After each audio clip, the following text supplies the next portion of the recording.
Hi Nan. I know I've been diagnosed with Parkinson's for like 13 years now, but I've never really understood it. I was thinking you could explain it to me in more of a simple way. Okay, I was thinking about this the other night. I was laying in bed and someone had asked me what PD is really like, and it was very hard to explain. But as I was laying there, the wind was blowing outside. It felt like there was a cyclone. The trees were squishing and the wind was going beneath the eaves, and it was really quite scary.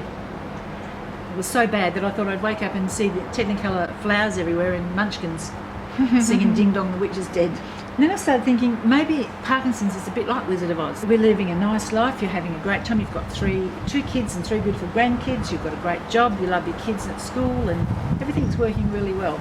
And then little things start to happen ever so slowly, no pun intended. Little things start to happen. You're trying to sprinkle sugar on your cereal and you can't do it, you can't do that movement. So you go to the doctor and he says, oh, maybe you've had a stroke, maybe you've had MS. And then he starts talking about all these terrible diseases, but never once mentions Parkinson's. Everything goes, your head's whirling around with all this stuff. And it started off really quietly, like a little breeze, and then it just gets harder and harder and harder, and your head's spinning, and you're like you're in the middle of a tornado. And you begin to think the doctors might be right. Maybe it is all in your head and you are crazy. Well, they're half right about it being in my head. Then suddenly you go to a different doctor, the one you've never seen before, and he sends you off to a neurologist. He says, I think I know what's wrong with you, but I'm not going to tell you because you might get scared. Now that freaked me out really badly. So the neurologist, like the good witch of the north, gave me some magic medicine in the form of medication, Matapar, not ruby slippers. You're going up this yellow brick road, and on your way you find yourself looking for a brain. A brain that's not broken, one that's fully functioning and producing dopamine. You meet yourself looking for courage to face this diagnosis, to accept this diagnosis and work with it. Courage to face the daily challenges of a person with PD. The pain, the shakiness, the bradykinesia, the dyskinesia, the dystonia, all of that stuff. And courage to tell people that you have a debilitating, incurable disease, and try not to hide away. Don't be embarrassed about it, just have to live with it.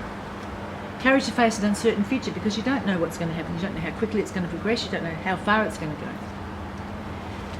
And courage to take on a new lifestyle. Once you've accepted it, courage to accept it, but then you've got to adapt what you do to make things work. Then you need a strong heart. You feel useless, you feel worthless, you feel like you're not good for anybody.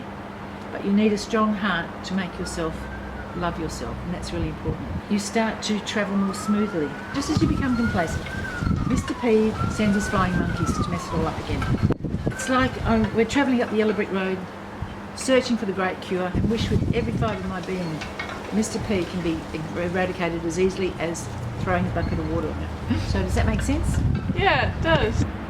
All I can say is, and remember, we don't have a choice whether or not we've got Parkinson's, but surrounding that non-choice are a million other choices we can make. Thanks to MJ Fox for that one.